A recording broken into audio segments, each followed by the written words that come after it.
Ankleshwar જીઆઈડીસીમાં chemical trading વેપારીને ₹50 લાખની loan આપી તેનું વ્યાજ વસૂલ કરનારા 3 લોકોને પોલીસે આજે ફરિયાદના આધારે અટક કરી હતી. અંકલેશ્વર જીઆઈડીસીની જલધારા ચોકડી પાસે આવેલ સહજાનંદ એપાર્ટમેન્ટમાં રહેતા પ્રવીણાબેન મોદીના પતિ દ્વારા કેમિકલ ટ્રેડિંગનો વ્યવસાય કરે છે અને તેમણે અફજલ રહેમાન પઠાણ પાસેથી 4% વ્યાજે ₹50 લાખની લોન લીધી હતી. લોનના સુરક્ષા રૂપે 25 લાખના 2 ચેક આપ્યા હતા. વ્યાજખોર અફજલ પઠાણે 50 લાખ પરત ન થાય ત્યાં સુધી દર મહિને 2,15,000 ભરવા પડશે તેવી શરતના આધારે રૂપિયા આપ્યા હતા.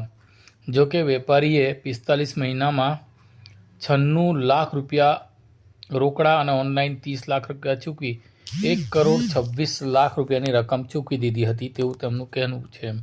તેમ છતાં અફજલ પઠાણ, તૌસીફ શેખ અને જુબેર શેખે તેઓને આ રૂપિયા આપવા માટે ધાકધમકીઓ આપવાનું શરૂ કર્યું હતું અને ધાકધમકીઓના આપવાના કારણે વેપારી પણ કંટાળી ગયો હતો, જેને લઈને તેમની પત્ની પ્રવીણાબેન મોદીએ અંકલેશ્વર જીઆઈડીસી પોલીસ સ્ટેશનમાં અફજલ પઠાણ સહિત 3 ઈસમો સામે પઠાણી ઉઘરાણી સંદર્ભે અને ધાકધમકી સંદર્ભે ફરિયાદ આપી હતી. જેના ભાગરૂપે પોલીસે અફજલ પઠાણ, તૌસીફ શેખ અને જુબેર શેખની ધરપકડ કરી હતી. પોલીસ તપાસમાં ખુલાસો થયો કે આરોપી અફજલ પઠાણ ગેરકાયદેસર રીતે ઊંચા વ્યાજે નાણાં આપી પઠાણી ઉઘરાણી કરતો હતો અને તેની સામે અગાઉ આર્મ્સ એક્ટ હેઠળ ગુનો પણ દાખલ કરવામાં આવ્યો છે. ત્યારે 50 લાખ રૂપિયા વ્યાજે આપનારને પોલીસે ઝડપી લઈને તપાસનો દોર શરૂ કર્યો છે.